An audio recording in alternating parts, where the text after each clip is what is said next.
അസ്സലാമു അലൈക്കും വറഹ്മത്തുള്ളാഹി വബറകാതുഹു. അപ്പോൾ നമ്മളിനി സംസാരിക്കാൻ പോകുന്നത് മുഹമ്മദ് നബി സല്ലല്ലാഹു അലൈഹി വസല്ലമയുടെ വരവിനെക്കുറിച്ചുള്ള സന്തോഷ വാർത്ത അറിഞ്ഞിരുന്ന ആളുകളെക്കുറിച്ചാണ്. അതായത് നമ്മളുടെ നബിക്ക് നുബുവത്ത് കിട്ടുന്നതിന് മുമ്പേ തന്നെ എന്താ പറയുക, ഇങ്ങനൊരു നബി വരാനിരിക്കുന്നു എന്നുള്ളൊരു സന്തോഷ വാർത്ത അല്ലെങ്കിൽ ആ ഒരു ന്യൂസ് അറിഞ്ഞിരുന്ന ഒരുപാട് പേര് അവിടെ ഉണ്ട്. ഒരു ഹദീസ് പറയാമോ? ഇബ്നു ഇസ്ഹാഖ് മെൻഷൻ ചെയ്തൊരു ഹദീസ്. ഈ ഹദീസിൽ പറയുന്ന ആൾ സലാമ ബിൻ സലാം എന്നൊരാളാണ്. അദ്ദേഹത്തിനൊരു യഹൂദിയായ ഒരു അയൽവാസി ഉണ്ടായിരുന്നു, ബനു അബ്ദുൽ അഷ്ഹൽ എന്ന് പറഞ്ഞ ഗോത്രത്തിൽ നിന്ന്. അപ്പോൾ ഈ സലാമ ബിൻ സലാം പറയുന്നത് എന്താണെന്ന് വെച്ചാൽ, ഒരു ദിവസം അദ്ദേഹത്തിൻ്റെ വീട്ടിൽ നിന്ന് വന്നിട്ട് ഞങ്ങളുടെ അടുത്ത് വന്ന് പറയുകയാണ്. അപ്പോൾ ഞാൻ അന്ന് ആ സമയത്ത് ഞങ്ങളുടെ വീട്ടിൽ ഏറ്റവും ഇളയതായിരുന്നു. ഞാൻ അവിടുത്തെ ഒരു കോർട്ട് യാർഡിൽ എന്താ പറയുക, വെറുതെ ഇങ്ങനെ കിടക്കുകയായിരുന്നു. അപ്പോൾ ഈ ഒരു യഹൂദി അല്ലെങ്കിൽ ഈ ജൂതൻ വന്നിട്ട് മറ്റേ ഉയർത്തെഴുന്നേൽപ്പിനെക്കുറിച്ചും ലോകാവസാനത്തെക്കുറിച്ചും സ്വർഗത്തെക്കുറിച്ചും നരകത്തെക്കുറിച്ചൊക്കെ പറയാണ്. അപ്പോൾ അദ്ദേഹം ഈ പറയുന്നത് അവിടെയുള്ള ഈ അറബ്സിനോടാണ്, അതായത് ബഹുദൈവങ്ങൾ ആരാധിച്ചുകൊണ്ടിരുന്ന ബിംബങ്ങൾ ആരാധിച്ചുകൊണ്ടിരുന്നിരുന്ന ആളുകളോടാണ് പറയുന്നത്. അവർക്കൊന്നും ഈ മരണത്തിന് ശേഷമുള്ളൊരു ജീവിതത്തിൽ വിശ്വാസം ഉണ്ടായിരുന്നില്ല. അപ്പോൾ അവർ പറഞ്ഞു, പിന്നെ നിങ്ങൾക്ക് തോന്നുന്നുണ്ടോ, എന്താ പറയുക, മരണശേഷം ഏതോ ഒരു സ്ഥലമുണ്ട്, സ്വർഗം എന്നൊക്കെ പറയുന്ന സ്ഥലമുണ്ട്, അവിടെ നിങ്ങൾക്ക് പണിഷ്മെൻ്റ് ഉണ്ടാവും എന്നൊക്കെ വെച്ചാൽ അവർ വിശ്വസിക്കുന്നില്ല. അപ്പോൾ ചോദിക്കണം, അങ്ങനെയൊക്കെ ഉണ്ടെന്ന് നീയാണോ നീ പറയണമെന്നുള്ളത്. അപ്പോൾ അയാൾ പറഞ്ഞു, അതെ ഉണ്ട്. അത് മാത്രമല്ല, ഈ നരകത്തിലേക്ക് പോകുന്നവർ ഈ ലോകത്ത് ഏറ്റവും ഹോട്ടസ്റ്റ് അവനിൽ നമ്മൾ വെച്ചിട്ട് എന്താ പറയുക, അടുത്ത ദിവസം തന്നെ പുറത്തിറക്കിയാലും അതായിരിക്കും ഈ നരകത്തിൽ പോകുന്നതിനേക്കാൾ ബെറ്ററായിട്ട് പറയാമെന്ന്. അപ്പോൾ അവർ ചോദിക്കണ്, എന്നാൽ നീ പറയുന്നതിനുള്ള തെളിവ് എവിടെയെന്ന് ചോദിച്ചു. അപ്പോൾ അയാൾ പറയും, ഒരു നബി ഈ ഭാഗത്ത് നിന്ന്, ഈ ഒരു നാടിൽ നിന്ന്, ഈ കാണുന്ന നാടുകളിൽ നിന്ന് വരാനിരിക്കുകയാണ്. എന്നിട്ട് അയാൾ കൈ ചൂണ്ടിക്കാണിച്ച മക്ക, യമൻ ആ ഒരു ഭാഗത്തേക്കാണ് കൈ ചൂണ്ടിക്കാണിച്ചത്. എന്നിട്ട് അപ്പോൾ അവർ ചോദിച്ചു, എപ്പോഴാണ് ഞങ്ങൾ അയാളെ കാണുക എന്ന് ചോദിച്ചു. അപ്പോൾ എന്നെ ചൂണ്ടിക്കാണിച്ചിട്ട്, അതായത് സലാമ ബിൻ സലാം എന്ന് പറഞ്ഞാൽ ഈ ഏറ്റവും ഇളയവനെ ചൂണ്ടിക്കാണിച്ചിട്ട് പറഞ്ഞ്, ഇവൻ ഒരു നോർമൽ ലൈഫ് ജീവിക്കുകയാണെങ്കിൽ അവന് ആ സമയം വരെ ജീവിക്കുന്നു. അതായത് നബി അത്ര അടുത്തായി എന്നുള്ളതാണ് പറയുന്നത്. ഇനി ഈ ജൂതൻ എന്ന് പറയുന്നത് ഭയങ്കര പഠിച്ച ആളായിരുന്നു. സ്ക്രിപ്റ്റേഴ്സ്, ബുക്സ് ഒക്കെ പഠിച്ചിട്ട് അതിൽ നിന്നാണ് പറയുന്നത്, മക്കയുടെ ഡയറക്ഷനിൽ നിന്നൊരു പ്രോഫറ്റ് വരാനിരിക്കുന്നു, സ്വർഗവും നരകവും ഉണ്ട് എന്നൊക്കെ പറയുന്നത്. പക്ഷേ നബി വന്നപ്പോഴും ഇയാൾ നബീനെ ഫോളോ ചെയ്യാൻ വിസമ്മതിച്ചു. കാരണം എന്താ? അസൂയ കൊണ്ട്, ജലസി, എൻവി, ഇതുപോലെ ഒരുപാട് നരേഷൻസ് ഉണ്ട്. ഓക്കെ, മുഹമ്മദ് നബി സല്ലല്ലാഹു അലൈഹി വസല്ലം വരാനായി എന്നുള്ളതിന്. ഇൻഫാക്റ്റ് ഈ മദീനയിലുള്ള ജൂതന്മാരുണ്ടല്ലോ, അവരവിടെ വന്ന തന്നെ ഒരു നബീനെ അവർ എക്സ്പെക്റ്റ് ചെയ്യുന്നതുകൊണ്ടാണ്. അതായിരുന്നു അവർ മദീനയിൽ സെറ്റിൽ ആവണതിനുള്ള ഒരു റീസൺ തന്നെ. അവർ മദീനയിലത്തെ അറബ്സിനെ വിളിച്ചിട്ട്, ഔസുൽ ഖസ്റജ്, ഈ രണ്ട് ഗോത്രങ്ങളോട് വിളിച്ചിട്ട് പറയും, എന്തെങ്കിലും വഴക്കൊക്കെ ഉണ്ടാകുമ്പോൾ പറയും, ഞങ്ങളുടെ ഇടയിൽ ഒരു നബി വരാൻ പോകുന്നുണ്ട്, അദ്ദേഹം അങ്ങോട്ട് വന്നോട്ടെ, നിങ്ങളൊക്കെ ആദ്യ സമൂഹത്തിലെ ആളുകളെ കൊന്നതുപോലെ നിങ്ങളെയും കൊല്ലും, അല്ലെങ്കിൽ നിങ്ങളും കൊല്ലപ്പെടും എന്നുള്ള രീതിയിൽ പറയുമായിരുന്നു. സുബ്ഹാനല്ലാഹ്, ഇതായിരുന്നു ഔസുൽ ഖസ്റജ് എന്ന് പറഞ്ഞ ഈ ഗോത്രത്തിലുള്ള അറബികൾക്കൊരു പ്രിപ്പറേഷനായിരുന്നു.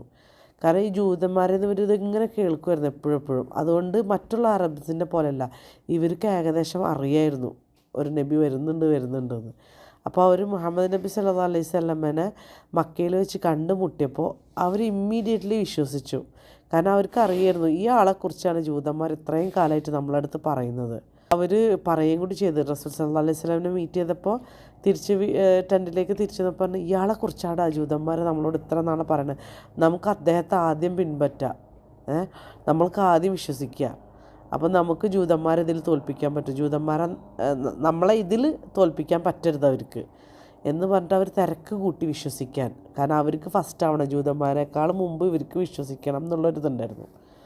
പക്ഷേ പിന്നീട് നമുക്കറിയാം, യഹൂദികൾ പിന്നെ മുഹമ്മദ് നബി സല്ലല്ലാഹു അലൈഹി വസല്ലമിനെ അവർ നബിയാന്നിട്ട് സ്വീകരിച്ചില്ല. ജലസിയുണ്ട്. കാരണം അവർ അവരുടെ ഗോത്രത്തിൽ നിന്ന് അല്ലെങ്കിൽ അവരുടെ കൂട്ടത്തിൽ നിന്ന് ഒരാളായിരിക്കും വരിക ഏകദേശം എന്നൊക്കെ വിചാരിച്ചത്. പക്ഷെ ഇവരുടെ എന്താ പറയുക, ഇത്രയും നാൾ നിങ്ങൾ നോക്കിക്കോന്ന് പറഞ്ഞിട്ട് ഇവരെ വെല്ലുവിളിച്ചിട്ട് ഇവരെ കൂട്ടത്തിൽ അറബികളുടെ കൂട്ടത്തിൽ നബി വന്നപ്പോൾ ഇവർക്കത് അങ്ങോട്ട് ദഹിച്ചില്ല. ഇനി നമുക്ക് മുഹമ്മദ് നബി സല്ലല്ലാഹു അലൈഹി വസല്ലമയെ കുറിച്ച് ഇന്നത്തെ പ്രസൻറ്റ് ഡേ ബൈബിളിൽ പറഞ്ഞേക്കണ കുറച്ച് കാര്യങ്ങൾ നോക്കാം. നമുക്കറിയാം അതിൽ ഒരുപാട് മാറ്റങ്ങൾ വരുത്തിയിട്ടുണ്ട്. പക്ഷേ എങ്കിലും ചെറുതായിട്ടെങ്കിലും ഇൻഡിക്കേഷൻസ് ഇപ്പോഴും ഉണ്ട് അതിൽ. ആദ്യം ഒരു ഡ്യൂട്രോണമിയിൽ ചാപ്റ്റർ 18 വേഴ്സ് 18 പറയുന്നുണ്ട്, അവരുടെ സഹോദരന്മാരുടെ ഇടയിൽ നിന്ന് നിന്നെപ്പോലൊരു പ്രവാചകനെ ഞാൻ അവർക്ക് വേണ്ടി അയക്കും. എൻ്റെ വാക്കുകൾ ഞാൻ അവൻ്റെ നാവിൽ നിക്ഷേപിക്കും. ഞാൻ കൽപ്പിക്കുന്നതെല്ലാം അവൻ അവരോട് പറയും. ഇതാണ് പ്രൊഫസി എന്ന് പറയാം അല്ലേ, ഒരു പ്രവചനം പോലെയാണിത്. ഇത് കറക്റ്റ് മുഹമ്മദ് നബി സല്ലല്ലാഹു അലൈഹി വസല്ലമയെ ഫിറ്റ് ചെയ്യുന്നുണ്ട്. വേറെ ആരും ഇതിൽ കറക്റ്റ് ഫിറ്റ് ആവില്ല ഈ ഒരു പ്രവചനത്തിൽ. ഈ ഒരു വേഴ്സിൽ അല്ലെങ്കിൽ ദൈവം എന്താ പറയുന്നത്, ഞാൻ നിങ്ങളുടെ സഹോദരങ്ങൾക്കിടയിൽ നിന്നൊരു പ്രോഫറ്റിനെ കൊണ്ടുവരുമെന്ന്, അല്ല പ്രവാചകൻ കൊണ്ടുവരുന്നു, അതും നിന്നെപ്പോലെ. ഇത് ആരോടാണ് പറയുന്നത്? മൂസാ നബിയോടാണ് പറയുന്നത്, മോസസിനോടാണ് പറയുന്നത്, നിന്നെപ്പോലെ ഒരു പ്രവാചകനാണ്. ആരാണ് ഏറ്റവും കൂടുതൽ മൂസാ നബിയായിട്ട് സാമ്യമുള്ളത്? ക്രിസ്ത്യൻസ് പറയണത് അവർ ജീസസിനെ കുറിച്ചാണ്, അതായത് ഈസാ നബിനെ കുറിച്ചാണ് എന്നാണ് പറയുന്നത്. അപ്പോൾ നമുക്ക് നോക്കാം മൂസാ നബിയായിട്ട് സാമ്യമുള്ളത് മുഹമ്മദ് നബി സല്ലല്ലാഹു അലൈഹി വസല്ലമക്കാണോ അതോ ഈസാ നബി അലൈഹി സ്വലാമിനാണോ എന്ന്. അപ്പോൾ ആദ്യത്തെ റിസംബ്ലൻസ് പറയുന്നത് മൂസാ നബിക്ക് പാരൻസ് ഉണ്ടായിരുന്നു, മുഹമ്മദ് നബി സല്ലല്ലാഹു അലൈഹി വസല്ലമിനും പാരൻസ് ഉണ്ടായിരുന്നു. പക്ഷേ ഈസാ നബിക്ക് ഉമ്മ മാത്രമേ ഉണ്ടായിരുന്നുള്ളൂ. രണ്ടാമത് പറയുകയാണെങ്കിൽ മൂസാ നബിക്കും മുഹമ്മദ് നബിക്കും രണ്ടുപേർക്കും മക്കളുണ്ടായിരുന്നു. പക്ഷേ ഈസാ നബിക്ക് ഒരിക്കലും മക്കളുണ്ടായിരുന്നില്ല. പിന്നെ മൂന്നാമത് മൂസാ നബി ഒരു നാച്ചുറൽ വേയിലാണ്, ഒരു ഉമ്മാക്കും ഉപ്പാക്കും നോർമൽ രീതിയിലാണ് ബോൺ ചെയ്തത്. മുഹമ്മദ് നബി അങ്ങനെ തന്നെയാണ്. പക്ഷേ ഈസാ നബി അങ്ങനെയല്ല, ഒരു മിറാക്കുലസ് ഫാഷനിലാണ് അല്ലേ, ഒരു ദൈവികമായൊരു ഗർഭം ധരിക്കുകയാണ് മറിയം ബീവി ചെയ്തത്. ഇനി അടുത്തതെന്ന് പറഞ്ഞു കഴിഞ്ഞാൽ മൂസാ നബിനെയും മുഹമ്മദ് നബി സല്ലല്ലാഹു അലൈഹി വസല്ലം അദ്ദേഹത്തിൻ്റെ നേഷൻ അല്ലെങ്കിൽ അദ്ദേഹത്തിൻ്റെ ആളുകൾ സ്വീകരിച്ചു. പക്ഷേ ഈസാ നബിനെ അദ്ദേഹത്തിൻ്റെ ആളുകൾ തിരസ്കരിക്കുകയാണ് ചെയ്തത്. ബൈബിളിൽ തന്നെ പറയുന്നുണ്ട്, ഈസാ നബി അലൈഹിസ്സലാം ജീസസ് അവരുടെ അടുത്തേക്ക് വന്നപ്പോൾ അവൻ്റെ ആളുകൾ അവനെ സ്വീകരിച്ചില്ല എന്നുള്ളത് ബൈബിളിൽ തന്നെ പറയുന്നുണ്ട്. അതായത് യഹൂദികളുടെ ഇടയിലേക്കാണ് ഈസാ നബിനെ പറഞ്ഞയക്കുന്നത്, പക്ഷേ യഹൂദികൾ അദ്ദേഹത്തെ റിജക്റ്റ് ചെയ്തു. മൂസാ നബി അലൈഹി സ്വലാമിനെ ബനു ഇസ്രായേലിലേക്ക് അയച്ചു, അവർ അക്സെപ്റ്റ് ചെയ്തു. മുഹമ്മദ് നബി സല്ലല്ലാഹു അലൈഹി വസല്ലമിനെ അയച്ച അറബികളിൽ ഒരുപാട് പേര് അക്സെപ്റ്റ് ചെയ്തു, ഇസ്ലാം ഫോളോ ചെയ്തു. ഇനി അടുത്ത സിമിലാരിറ്റി എന്ന് പറയുന്നത് മൂസാ നബി അലൈഹി സ്വലാമും മുഹമ്മദ് നബി സല്ലല്ലാഹു അലൈഹി വസല്ലമും റൂളേഴ്സായിരുന്നു, ലീഡേഴ്സായിരുന്നു. പക്ഷേ ഈസാ നബി അല്ലായിരുന്നു. നമ്മൾ റൂളേഴ്സ് എന്ന് പറയുമ്പോൾ ക്യാപിറ്റൽ പണിഷ്മെൻറ്റ് ഇൻഫ്ലിക്റ്റ് ചെയ്യാൻ പറ്റുന്ന ഒരു പവർ, അതായത് ശിക്ഷ നടപ്പാക്കാൻ പറ്റുന്ന അധികാരമുള്ളവരെയാണ് നമ്മൾ പറയുന്നത്. അപ്പോൾ നമുക്കറിയാം ശറിയ നമ്മളെ നിയമത്തിൽ ഒരു സുൽത്താനിന് മാത്രമാണ് ക്യാപിറ്റൽ പണിഷ്മെൻറ്റും അങ്ങനത്തെ പണിഷ്മെൻറ്റൊക്കെ നടത്താൻ പറ്റുള്ളൂ. അല്ലാതെ ഒരു ഇമാമിനോ ഒരു പണ്ഡിതനോ നേരെ പോയിട്ട് ഓക്കെ എന്നാൽ ഇയാളുടെ തല വെട്ടു അങ്ങനെയൊന്നും പറയാനുള്ള അധികാരമില്ല. അത് സുൽത്താൻ, ലീഡർ, റൂളറിന് മാത്രമേ പറ്റുള്ളൂ.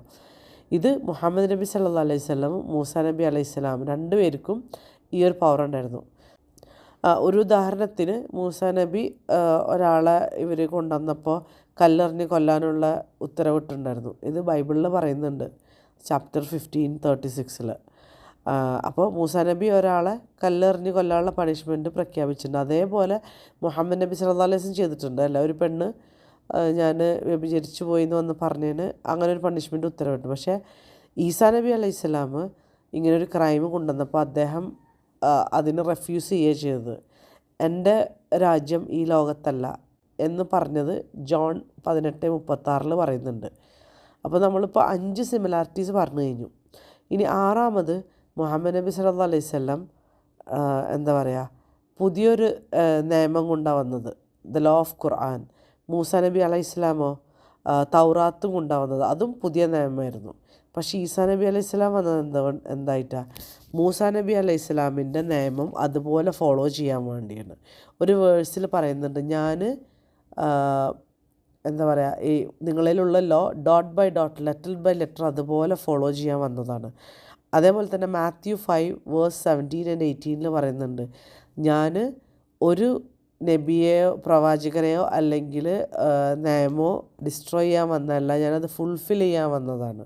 ഞാൻ മൂസായുടെ അല്ലെങ്കിൽ മോസസിൻ്റെ ലോ ഫുൾഫിൽ ചെയ്യാൻ വന്നതാണ് എന്നാണ് പറയുന്നത്.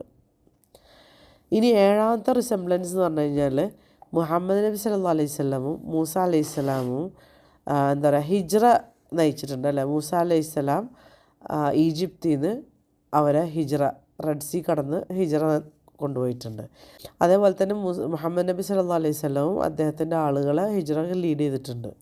പക്ഷേ ഈസാ നബി അലൈഹിസ്സലാം ഒരിക്കലും അദ്ദേഹത്തിൻ്റെ നാട് വിട്ടുപോയോ ഹിജ്റ ചെയ്യുകയോ ചെയ്തിട്ടില്ല. കാരണം നമുക്ക് ഈ ഹിജ്റ എന്ന് പറഞ്ഞാൽ ഭയങ്കര ഒരു ഇമ്പോർട്ടൻ്റ് ആയിട്ടുള്ളൊരു സംഭവമാണ് നമ്മളുടെ ചരിത്രത്തിൽ നോക്കിയാലും. കാരണം അതോടെയാണ് നമ്മളുടെ ഇസ്ലാമിക് കലണ്ടർ തുടങ്ങുന്നത് തന്നെ. അതേപോലെ തന്നെ യഹൂദികൾക്കും അവർ ഈജിപ്തിൽ നിന്ന് പോയ ആ ഹിജ്റ ഭയങ്കര ഇമ്പോർട്ടൻ്റ് ആണ്. ഒരുപാട് സെലിബ്രേഷൻസ് ഉണ്ട് അവർക്ക്. ഇനി ഏഴാമത്തെ സിമിലാരിറ്റി എന്ന് പറയുന്നത് മൂസ നബി അലൈഹിസ്സലാമും മുഹമ്മദ് നബി സല്ലല്ലാഹു അലൈഹി വസല്ലമും അവരുടെ ശത്രുക്കൾക്കെതിരെ വിജയം വരിച്ചവരാണ്. മൂസ നബി ഫിർഔനെതിരെ വിജയം വരിച്ചു, മുഹമ്മദ് നബി സല്ലല്ലാഹു അലൈഹി വസല്ലം ഖുറൈഷിനെതിരെ വിജയം വരിച്ചു. പക്ഷേ നമ്മൾ ഈ വേൾഡി സെൻസിൽ നോക്കിക്കഴിഞ്ഞാൽ ഈസാ നബി ഒരിക്കലും അങ്ങനെ ഒരു വിജയം ഉണ്ടായിട്ടില്ല, ഒരു യുദ്ധത്തിലോ ഒന്നും ഉണ്ടായിട്ടില്ല. പിന്നെ ക്രിസ്ത്യൻസ് ബിലീവ് ചെയ്യണത് എന്താണ്, വിശ്വസിക്കുന്നത് അദ്ദേഹം കൊല്ലപ്പെട്ടു എന്നാണ്. പക്ഷെ നമ്മളത് വിശ്വസിക്കുന്നില്ല. അപ്പോൾ അടുത്ത ഒരു സിമിലാരിറ്റി നോക്കുകയാണെങ്കിൽ മുഹമ്മദ് നബി സല്ലല്ലാഹു അലൈഹി വസല്ലമും പിന്നെ മൂസ അലൈഹിസ്സലാം ഒരു നാച്ചുറൽ ഡെത്താണ് ഉണ്ടായിരുന്നത്. പക്ഷെ നമുക്കറിയാം ക്രിസ്ത്യൻസ് വിചാരിക്കുന്നത് അദ്ദേഹം കൊല്ലപ്പെട്ടു എന്നാണ്. നമ്മൾ വിശ്വസിക്കുന്നത് അദ്ദേഹം ആകാശത്തേക്ക് ഉയർത്തപ്പെട്ടു എന്നാണ്. എങ്ങനെ നോക്കിയാലും അദ്ദേഹത്തിൻ്റെ ഒരു നാച്ചുറൽ ഡെത്തായിരുന്നില്ല. ഈ ക്രിസ്ത്യാനികളുടെ വിശ്വാസപ്രകാരം അതൊരു കൊലപാതകം, മർഡർ. നമ്മളുടെ ഇത് പ്രകാരം അദ്ദേഹം മരിച്ചിട്ടില്ല.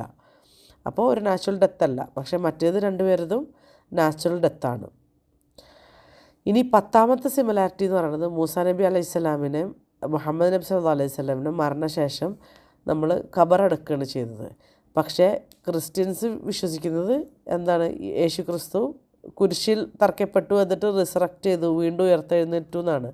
പക്ഷേ മുസ്ലിങ്ങൾ വിശ്വസിക്കുന്നത് മരണപ്പെട്ടിട്ടേ ഇല്ല എന്നാണ്. അപ്പം അങ്ങനെ നോക്കുമ്പോഴും സിമിലാരിറ്റി കൂടുതൽ മൂസ നബി അലൈഹിസ്സലാമിനെ മുഹമ്മദ് നബി സല്ലല്ലാഹു അലൈഹി വസല്ലമിനാണ്. ഇനി 11ാമത്തെ സിമിലാരിറ്റി എന്ന് പറയുന്നത് നമ്മൾ ക്രിസ്ത്യൻ ബിലീഫിനനുസരിച്ചാണ് നമ്മൾ നോക്കുന്നത്. ക്രിസ്ത്യൻ ബിലീഫിൽ പറയുന്നത് ജീസസ് ഗോഡാണ്, പക്ഷേ മോസസ് ഒരു പ്രോഫറ്റാണെന്നാണ്.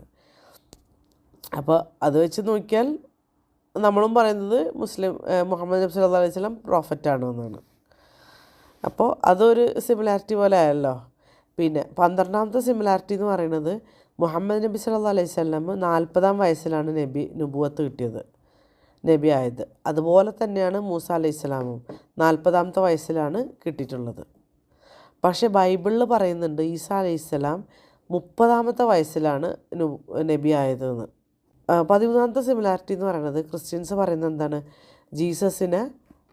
ജീസസ് ഉയർത്തെഴുന്നേറ്റു എന്നാണ് മരണശേഷം.